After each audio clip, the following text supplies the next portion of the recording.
What's going on, man? You are in the DAI Room, man. It's your boy Butler. Let's dive off into this. So what we have right now is this story is coming from Tiffany Johnson over at Georgia Prisons Exposed. If you're on Facebook and you're interested in the well-being of inmates in the Georgia Department of Corrections, go to that page. Go to Georgia Prisons Exposed and subscribe. Not subscribe, join. All right, so 4 correction officers sued in deadly stabbing of Baldwin State Prison inmate. All right, so before we go there, let's get off into who did the stabbing and where they're at and what's going on. And let's go over here first. Let's see what we got. Pennsylvania police say they're looking for Traquan Rashad Bangs after a stabbing early Tuesday morning on Randall Street. They say they have arrest warrants on him for aggravated assault, possession of a weapon during a commission of a crime, and more. They say they have searched this community with no results, but they are also looking in other places at the same time. They're working with authorities in Chatham County. Ran his criminal history after we got the report of the crime, and he had a bunch of ties back to Chatham County. The chief says the stabbing victim remains hospitalized from those injuries. Anyone with information on Banks is asked to get in touch with Sylvania Police or your local authorities. In Screven County, Dow Kennedy, WTOC News. Okay, so now, bro he got arrested for stabbing somebody. I think that eventually turned into a murder charge. 1999, 5'6", 151 pounds. He's not even that big, bro. All right, let's dive off into this. So, okay. Today I want to take you inside Baldwin State Prison. Like this feedback I'm getting, but I'm going to try to thug it out.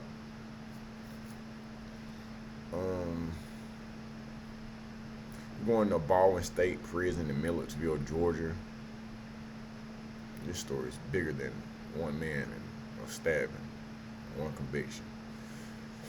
All right, so now 2003 to 2005, Vincent Dyer's case. This is the individual who was stabbed by Traquan Bangs, allegedly. No, not allegedly. He's been convicted of it and received a life sentence for it. So now, long before Vincent Reshad Dyer became the victim in this story, he was himself serving a life sentence in the Georgia prison system.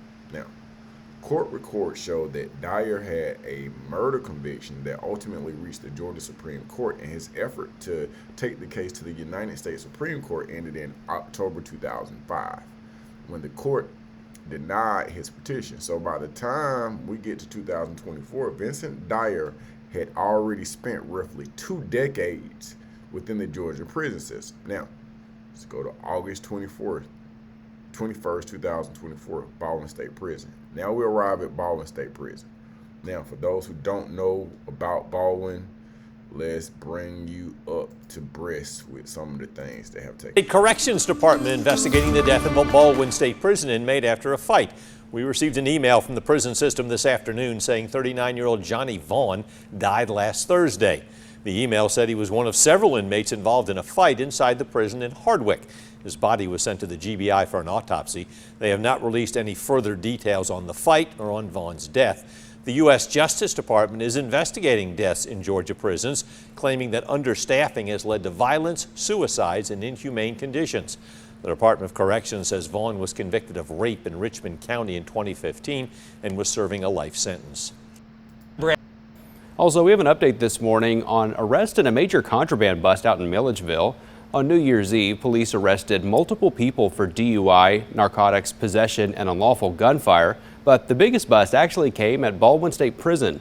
Officers seized a contraband drone, firearms, drugs, and more than $8,000 in cash.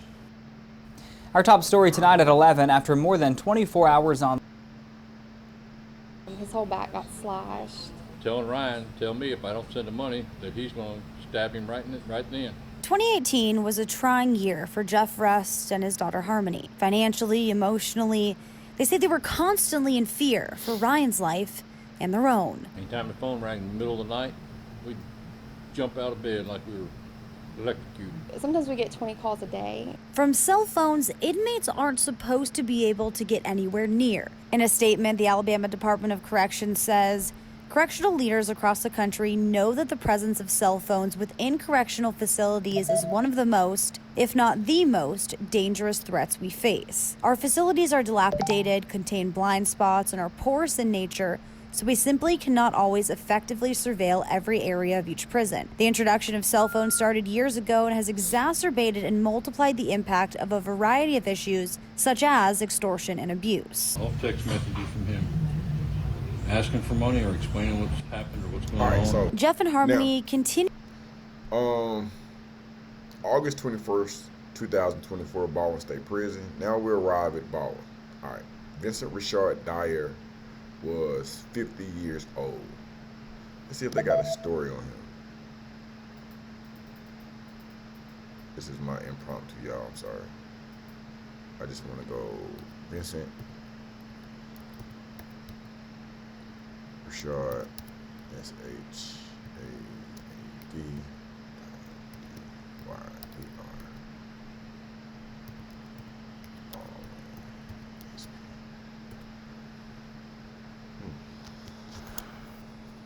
Nope. Former deputy convicted of murder dies in prison. That's not him, is it? No, that's not him. Let's go Georgia.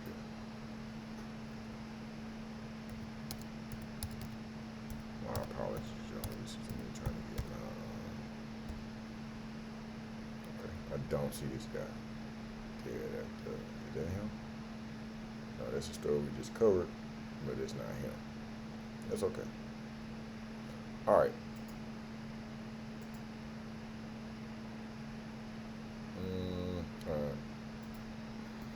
Going on. Hey man, it's your boy Butler. It's the best day of my life. Tomorrow. I said all right.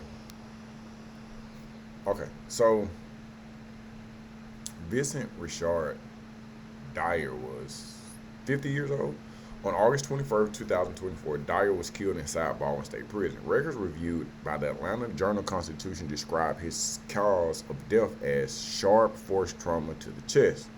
The incident information also referenced a homicide, a fight, and contraband, but eventually prosecutors would identify another incarcerated man as the person responsible. His name is Traquan. This is Traquan.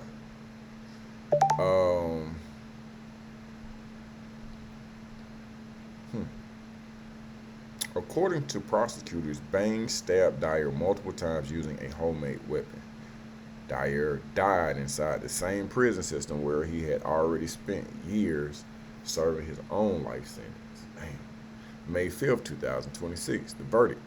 The verdict is. Damn. That's the verdict. You want to let us pull that video up? That is. Nope, that's not it. Yeah. Okay. On May 5th, 2026, Traquan Rashad Bangs was convicted. The jury found him guilty of malice murder, felony murder, aggravated assault, and possession of prohibited items by an inmate. Chief Judge Allison T. Burleson then handed down the sentence. Life in prison without the possibility of parole plus 5 additional years. Hold on, life without parole is like forever. So he gave him 5 additional years. According to the district attorney's office, Bangs was already a 6-time convicted felon, and that's where the story comes full circle. One man entered the Georgia prison system serving life. He was later killed while incarcerated. Another incarcerated man was convicted of killing him, and now that man has received life without parole. But there's a bigger question, and this is where I want the conversation on the DAI Room to go beyond the individuals involved, because Vincent Dyer wasn't the only person killed at Baldwin State Prison. Public reporting documents a series of homicides there over the years, including men who died from stab wounds and other assaults. So at some point, we have to ask, what responsibility does the state have protecting a human being once the state takes custody of that human being? I'm going to go to Baldwin State Prison right now because there is a story. This individual right here was on my caseload. His name is. Good afternoon. This is your boy Butler. Today is the best day of my life. Tomorrow's not promised. Go on, do your little dance while they still playing your song. I have Tonight, an interview with his mother. we have So an real quick. exclusive interview. So this individual was on my caseload when he was in defects custody. He aged out, ended up being in prison, going to prison. Don't think he should have been there, but he ended up dying in the DAI Room, bro, at Baldwin State Prison because they didn't give him his insulin. So I have an interview with his mother. Interview with the mother of Almir Harris. Almir was once on my caseload. He is the reason I quit defects. Imperative parts. I'm not going to talk your head off. I'm going to start this live off with saying, if humans treated humans like humans, it's the aspect about him, and he just kind of live life on his own terms. So we kind of open. I just found out yesterday that we both Pisces, so then that answers so many different questions. But I just remember, and people who are listening, if you heard the story, I'm gonna keep telling, and I'm gonna tell it, and I'm gonna tell it again. But Almir was at defects. I was working third shift at defects, and he got into an altercation with another young man.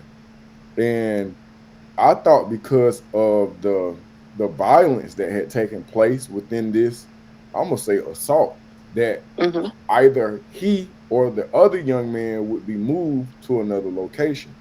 To my disappointment, upon arriving back to work a few days later, they were all still in the same house. The only difference was that Almir had a sling of some sort on his arm, and now the doors of this facility, all the bedroom doors were taken off. And I'm not the smartest person in the world. I did not come up with the idea of defects or housing individuals, but to me, it just did not seem logical. It just did not make sense. Then I came to some personal conclusions. One of those conclusions was this, is that just because you are getting paid does not mean that the job is getting done. And I took it personally. When I say I took it personally, like I got to be able to look myself in the mirror. I got 1013 mean. Okay, so a 1013 is an involuntary admission to the hospital in the psychiatric portion of the hospital for an evaluation, and legally they can only hold you for 72 hours. Okay. So that was the first phone call on this day. We called 3 times within 45 minutes because he kept escalating. Every time the police would leave, he'd escalate up. They would leave again, they escalate up. So the 4th time we called, he had actually gone completely in. He had destroyed my house. Everything that could be broken was broken. And so when they got there that time and saw all of the stuff he had destroyed, if you ask me, snacks for my family. So, I mean, for him, especially being diabetic, he was good. Like, he loved it. If I made him a veggie tray, he can have carrots and celery, some blanched broccoli, cucumber sticks, all that, ranch dressing. He would love that kind of snacks and stuff. Right. But I remember one day in particular, he decided, I don't want this. I want a chicken leg. I'm like, I mean, you are not getting chicken leg for a snack, man. You know that's not snack. That's goes with your meal. So put that back and let's have a snack. Now, if you don't want the veggie tray, something happy. Like, we had just got a new puppy last year, so he would like to talk about the OG. And, he would ask questions about what's the dog doing, what the puppy doing. If I could just get his mind off of what he was going through for a couple of minutes, to me, it felt better. To him, it felt better. Because it was just a couple of minutes where he wasn't worrying about what was going on around him.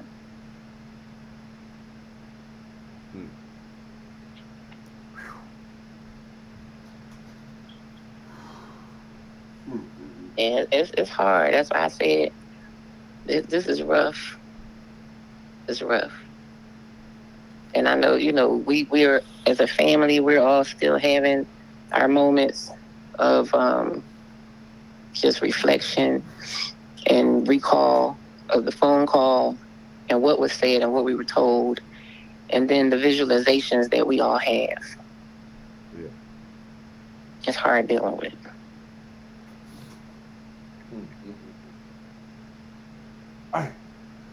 Okay, so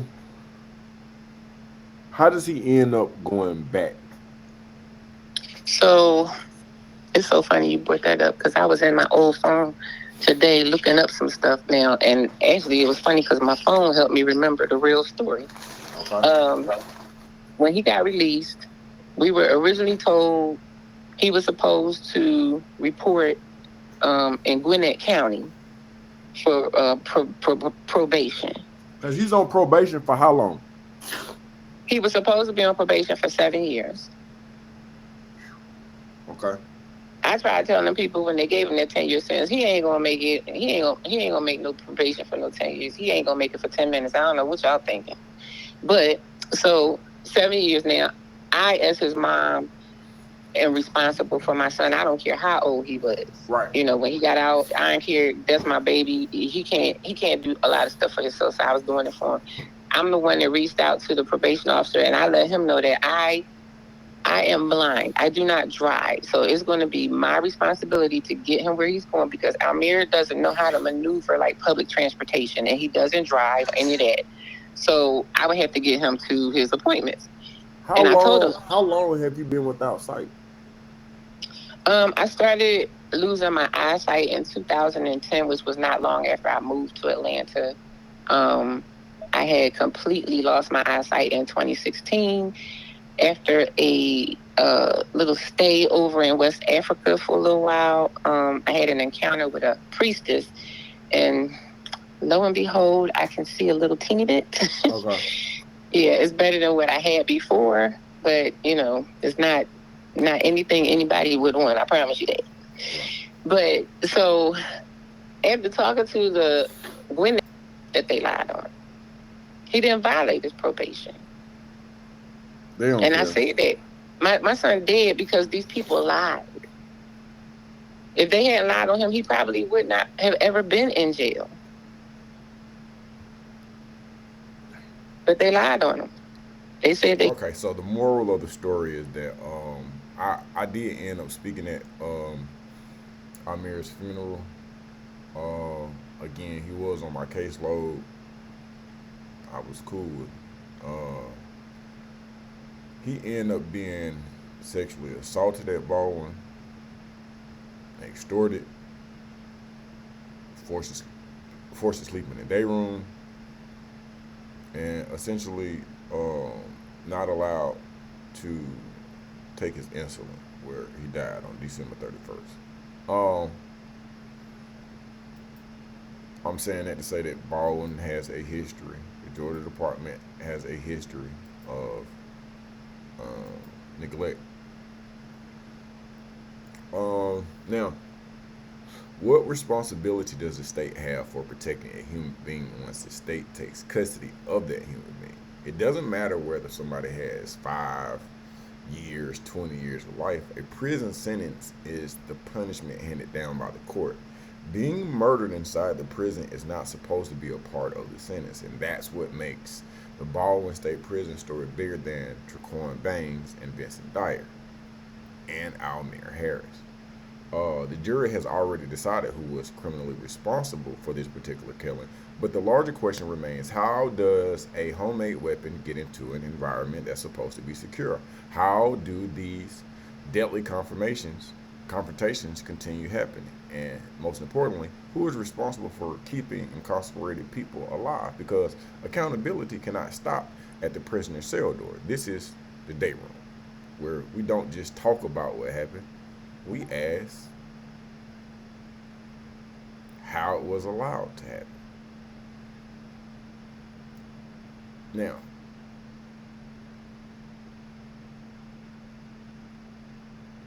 right now, I want you to get in the comment section and let me know what you think about this story.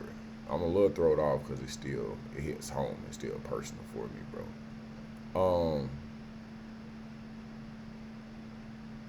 Yeah. I'm out, bro. In the comment section, let me know what y'all think, man. This is the day room.